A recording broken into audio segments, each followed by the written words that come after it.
Sophie Cunningham goes in the post-game press conference and confirms what we've all known all along. This locker room is split, and she uses the term different islands going on in this locker room. It turns out that Christy Sides and all of those toilet paper mummy activities, all those scavenger hunt activities, the wiffle ball coming back from the Olympic break, it turned out that those stupid games actually played a big part, along with Erica Wheeler's veteran leadership, keeping this locker room, keeping this... Did Sophie Cunningham just expose all the drama inside the Fever?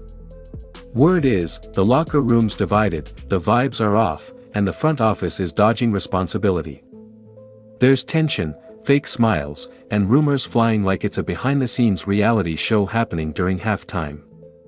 Sophie didn't hold back, she dropped the truth, and now everything's out in the open. This situation's heating up fast, and it's messier than anyone expected. Let's break it all down before someone tries to scrub the receipts. What is going on with the Indiana Fever? Is tensions mounting? Did Sophie Cunningham just expose the truth that's going on with the Indiana Fever? Is there some turmoil brewing? Is there issues in the locker room? And we talk about this. We are circled on everybody's schedule. Everyone, no one likes us, right? So everyone in our locker room, that's the only type of people that we have that we can lean on, and we got to be better in that area. We have got to stay disciplined. We have to stay focused. We need to get consistent, and we got to lean on each other. And I think that we've kind of wavered a little bit on that. We have our own islands, but you know, as one of the leaders on the team, I got to do a better job of grouping people, right? So here we are. Caitlin Clark, basically the face of everything the WNBA says it wants, is still out there, playing hard, staying humble, and handling everything thrown at her with grace. Despite being targeted non-stop like it's some kind of league-approved hazing, she keeps showing up, dropping buckets, and staying calm.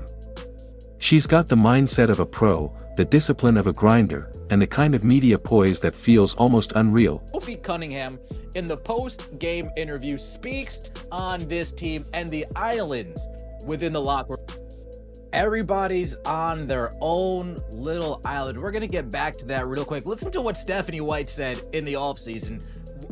One of her thousands of interviews that I called out. Stop doing interviews. I want some wins. One of her 1,000 million interviews during her press run in the offseason. And yet, somehow, she's being treated like she's the issue. It doesn't add up. Fans aren't showing up because of some random viral moment. They're showing up because Caitlin Clark is a rare talent. A once-in-a-generation player who brings excellence without the ego. She doesn't act like a diva. She quietly says, "I'm here to raise the bar," all while smiling and taking time to sign autographs. Really interesting comments from Sophie Cunningham, and yes, you kind of have to read between the lines a little bit, but I also think it is a pretty clear admission, just without detail, of what has been going on with the Indiana Fever this season, and it is not good at all. It makes it really, really difficult for teams to put together winning performances when you have all of this going on. And no, I'm not even talking about the distraction of Caitlin Clark and her injury and other things, although that plays a part as well. But she also does make a comment that I think is important in terms of who the Indiana Fever are as a team and how that makes things more difficult as well. So I want to take a listen. People are drawn to her because she gives off a genuine, down-to-earth vibe. It's the kind of honesty and warmth that feels like it came straight from her Midwest roots. She's not just talented, she's a genuinely good person, and in today's sports world, that kind of character is rare. I'm not sure Sophie meant for it to come out like that, but it's something I have suspected for a while, maybe about 4 weeks now. It's something that Jason Whitlock jumped face first, head first into the deep end the other day on, that the locker room with the Fever, and just to keep it real, I agree with him on this. I think there are some preferences in the locker room where these young ladies differ in how they handle or how their preferences in their personal lives and the locker room is divided. Let's talk about what's really going on behind the scenes, because the Fever locker room looks anything but united. Peace. Nowhere in sight. The front office seems more focused on surface-level fixes while the franchise's biggest star is getting shoved around on the court and subtly pushed out within her own squad. Chemistry isn't being built, it's being broken down, piece by piece. This isn't just a few personality differences. It's a full-blown internal divide.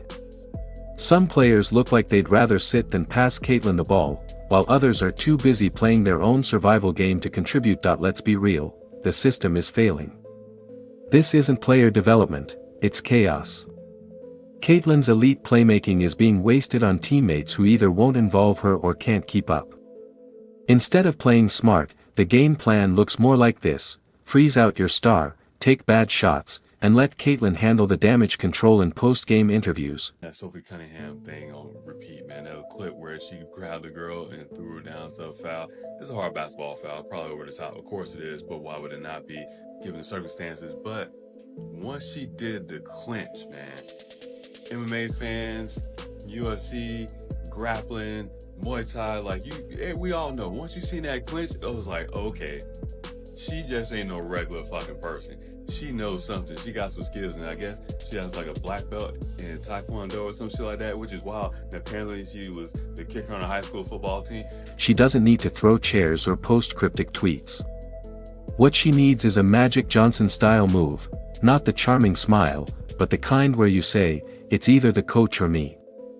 Because that's exactly where things are right now. Subtle hints aren't helping, and staying quiet isn't changing anything. The league is using her image to boost ratings.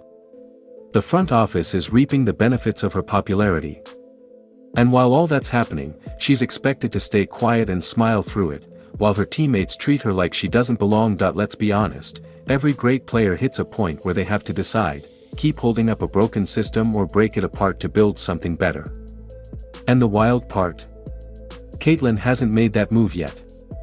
She's showing a level of patience most players wouldn't. Anyone else in her shoes would have already filed a complaint, dropped a vague Instagram post, or jumped on a podcast to air it all out with a calm, "I'm not mad, just disappointed" tone. But Caitlin, she just keeps showing up, head down, taking hits, staying focused. She's playing like a pro in a situation that would push most stars to their limit. Honestly, she deserves a trophy just for making it through all this chaos and still handling every press moment with class. What's interesting is everybody hates them for multiple reasons, but the one I want to talk about when she said about circled on the schedule that I think is important, because it's easy to look from the outside and be like, well, that shouldn't matter. And it shouldn't matter, but it does. And what I mean is, we're all human, and not everybody's athletes don't. They should. They get paid to. It's a job. It's a blessing. And let's not forget the fans, the ones spending big money on tickets, rocking her jersey, convincing their friends to watch, and turning the Clark effect into a real economic boost. They're not just showing up for basketball. They're showing up because Caitlin Clark stands for something rare: excellence without arrogance, fame without ego, and kindness that feels genuine. She reminds people why they fell in love with sports in the first place, when it was about heart, not just headlines. And yet, she's stuck in a situation where the very league cashing in on her can't even stand up for her. Don't give us the "she's just a rookie" line, because everyone knows she's not just any rookie. She's the centerpiece of your league's growth, and right now, you're letting her get beat down without backup. What she needs isn't a motivational tweet or a half-hearted "you got this." She needs real support. A coach who builds around her strengths instead of ignoring them. Teammates who play to win, not to prove a point. And a front office that understands leadership means more than running spreadsheets. It means protecting the culture, setting a tone, and backing the players who carry the weight. Taking accountability. Now, I can't say that last play with the 5-point swing, I think more so of she shouldn't have been in front of Stevens, man. She is too big. She is too big. Yeah, I get it, box out, but it was better to have Boston in her spot. Now, I did hear Stephanie White take accountability on that one. She was like, yeah, it's probably on me. I should have switched them too, made sure we had the big right there, but you know, it just slipped her. But yeah, I think in that instance, it should have been Boston right there. It's big on her to take the accountability, but yeah, Boston should have been there. She could take fault in it too, because it's also like you have to recognize what's going on, right? Right now, the whole team dynamic is falling apart, and Caitlin Clark's the only one trying to hold it together. While we're all sending her support, maybe it's time the league office got a reality check too. She's not asking for special treatment, just fair treatment. There's a difference between being treated like a star and simply being treated like a person who shouldn't be coming out of every game bruised and battered like a target. The blueprint for this exists. Magic Johnson did it in LA, LeBron James did it in Cleveland. This has gone beyond just basketball. It's about doing what's right. The WNBA has a real opportunity to grow, to go mainstream, to finally break through in a big way. And Caitlin Clark is the key to that. But right now, they're blowing it, wasting the moment, the momentum, and the message. She's playing at a whole different level, like 4D chess, while the league is still stuck arguing about the basics. So after last night, another collapse by the Indiana Fever and giving up a fourth quarter lead to lose the game, Sophie Cunningham had pretty interesting words in the post game, after the post game interview, and what she said pretty much spot on for what everybody has been thinking, or some of us have been thinking, is that there is some kind of issue in the locker room. And she put it plain and simple as we could get it. And maybe this could lead to what DeWanna Bonner left. Now, there could be some issues, there could be some players, and we already know that there's a gender out against it. If the Fever won't make changes, Caitlin Clark needs to force the conversation herself. It's time to make people uncomfortable, because staying quiet only lets the problem grow. This isn't about stirring up drama. It's about protecting her future, and the dreams of every young girl who looks up to her and thinks, I want to be like her. Right now, that dream looks beat up, and credit to Caitlin, she hasn't lost her cool. She hasn't fired back.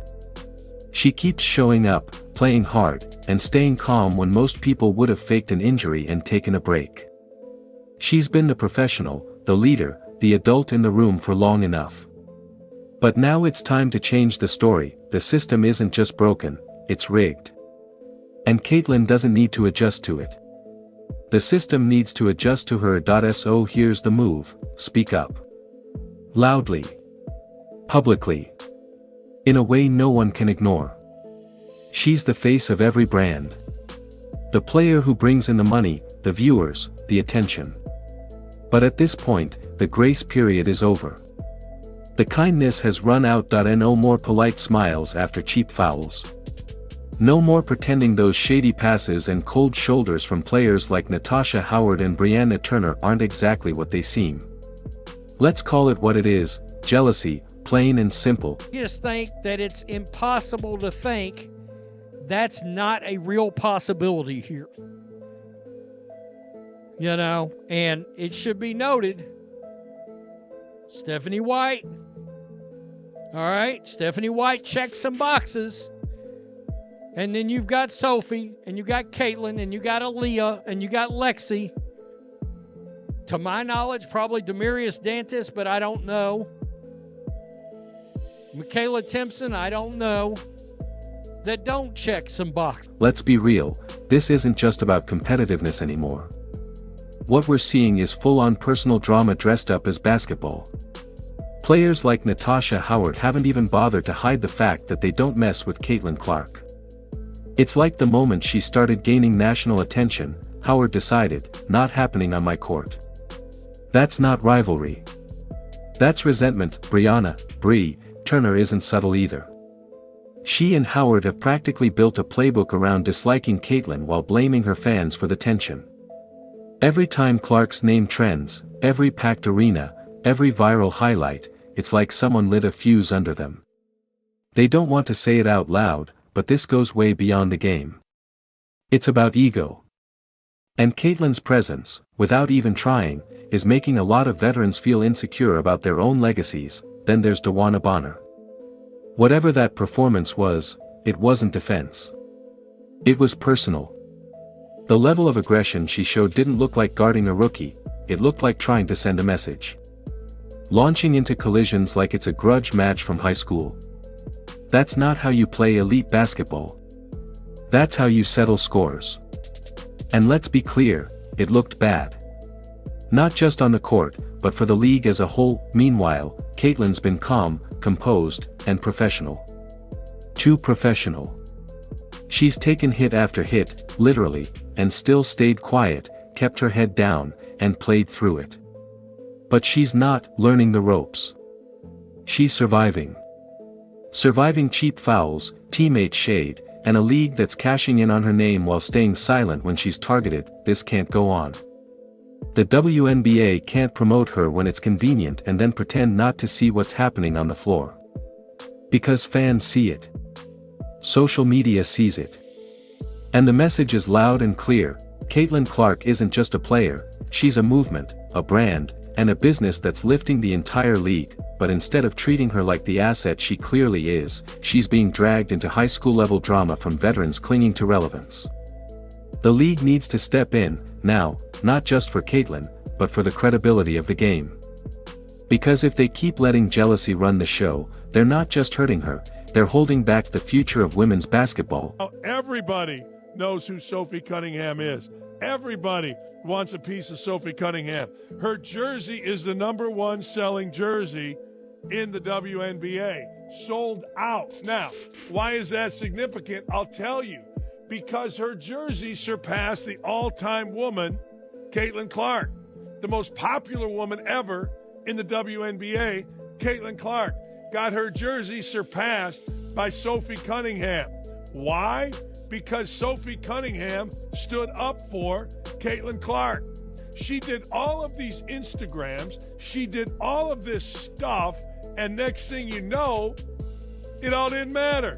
At this stage, Caitlyn Clark has every reason to take control of the situation. That nice girl act has run its course.